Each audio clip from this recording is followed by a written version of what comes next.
NCP के वरिष्ठ नेता अजीत पवार को लेकर लगातार अटकलें चलती हैं कि क्या वो बीजेपी में जा सकते हैं। कल दिन भर इस तरह की अटकलें चलती रहीं, लेकिन अजीत पवार ने उनसे इनकार कर दिया।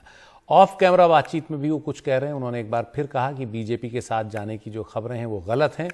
संजय राउत पर टिप्पणी करने से भी उन्होंने इनकार कर दिया। हमारे साथ हमारे सहयोगी सुनील सिंह हैं। सुनील, क्या उन्होंने और जानकारियां दी हैं ऑफ रिकॉर्ड जो बातचीत की? देखिए सुशील जी, जो ऑफ कैमरा जो बातचीत हुई है उसमें बार बार हम लोगों का जो प्रयास होता है ये जानने के लिए कि जो खबरें उड़ रही हैं कितनी सच्चाई है, और आखिर ऐसा अगर आप मना कर रहे हैं, आप कह रहे हैं कि मैं स्टैंप पेपर पर लिख कर भी देने को तैयार हूं, मैं मरते दम तक एनसीपी पे रहूँगा, तो भी ये खबरें रुकती क्यों नहीं है? तो उनका साफ तौर पे कहना था कि आप लोग को कुछ खुराक चाहिए, आप लोग अपने मन से चलाते हैं, आप लोग बिना हमसे पूछ कर चलाते हैं। लेकिन अगर हम इसके पीछे की बातों को देखें तो उनका जो रुख रहता है, उनकी जो बेलाग बातें रहती है, वो कहीं ना कहीं इस बात को हवा देती है। ये भी बातें मैंने उनसे कही। जबकि अभी एक मुद्दा अगर ले लें तो खारघर में जो महाराष्ट्र भूषण कार्यक्रम हुआ उसमें लू लगने से 8 से 10 लोगों की मौत हो गई है। मामला बहुत ही संगीन है, लेकिन उस तरह से उठाया नहीं जा रहा है। ऐसा उनकी भी शिकायत थी और विपक्ष की भी शिकायत है, और सरकार उस पर कोई कार्रवाई नहीं करी क्योंकि सरकार ही उस मामले में घेरे में है। इस बीच कांग्रेस के अध्यक्ष जो प्रदेश हैं नाना पटोले, उन्होंने मांग की है कि विधानसभा का विशेष सत्र बुलाया जाए इस पर चर्चा करने के लिए।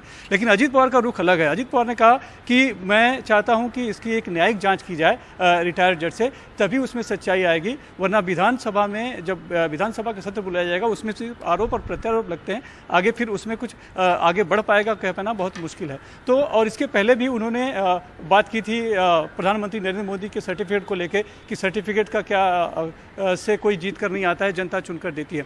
ये भी सवाल मैंने कहा कि आपकी जो ये जो बेलाग जो आप बोलने की आदत है, विपक्ष से हटकर आप बात करते हैं, ये भी कहीं चर्चा को हवा देती है। तो उनका कहना था कि मैं विपक्ष की बात नहीं करता, मैं अपनी बातें करता हूं और मुझे जो सही लगता है वही बातें मैं सामने रखता हूं। तो ये उन्होंने स्पष्ट कर दिया। तो ये बातें जरूर हैं कि जिसको लगता है कि ये कुछ न कुछ चल रहा है। लेकिन अगर हम देखें, उन्होंने भले ही मना कर दिया हो कि वो एनसीपी छोड़कर नहीं जा रहे हैं, लेकिन ये चर्चा थम नहीं रही है, और कहीं ना कहीं ये बात चल रही है कि जिस तरह से उनके विधायकों के खासकर अजीत पवार भी हैं और 8 से 10 जो विधायक हैं जिनके ऊपर सीबीआई, ईडी, आईटी की जो तलवार लटकी हुई है, उससे बचने के लिए वो भी चाह रहे हैं कहीं ना कहीं जेल जाने से अच्छा है कि बीजेपी के साथ चले जाएं। लेकिन ये तभी हो पाएगा सुशील जी जब शरद पवार का इसमें साथ मिलेगा, क्योंकि बिना शरद पवार के बहुत मुश्किल है कि अजीत पवार अपने साथ 37 विधायकों को साथ में ले जा सके, क्योंकि जो बीजेपी एनसीपी के विधायकों का आंकड़ा है वो 53 है, और 53 में से 2/3 होना चाहिए, अदल बदल कानून से बचना है, तो 37 के करीब चाहिए, जो कि इनके साथ नहीं है।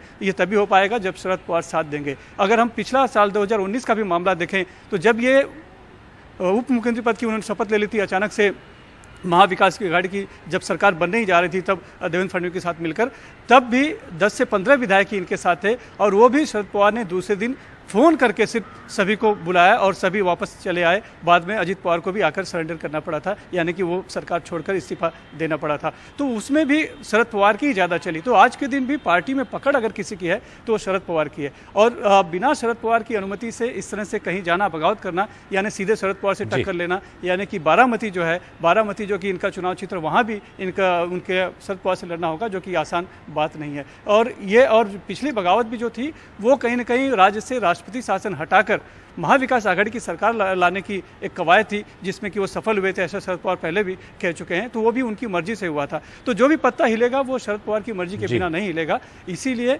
अभी इंतजार करने के लिए कहा गया है कि सुप्रीम कोर्ट का फैसला क्या आता है शिवसेना का जो विधायकों को 16 विधायकों को लेकर मामला है, उसके बाद ही बहुत कुछ तय हो पाएगा। यानी तब तक तो चर्चा चलती रहेगी। और शरद पवार और अजीत पवार चूंकि इस तरह की बेलाग बातें करते हैं, अपने मन की बातें कहते हैं, वो कह रहे हैं कि वो जो सही होता है वो कहते हैं, विपक्ष की बातें नहीं करते हैं, तो इनका सुर चूंकि विपक्ष से अलग हट के बात होता है, इसीलिए चर्चा ज़्यादा बढ़ जाती है कि वो बीजेपी के साथ जा रहे हैं। लेकिन इस खबरों को सिरे से खारिज भी नहीं किया जा सकता, क्योंकि भले ही वो मना करते रहें, लेकिन उनका आचरण, व्यवहार और भाषा बिल्कुल अलग होती है।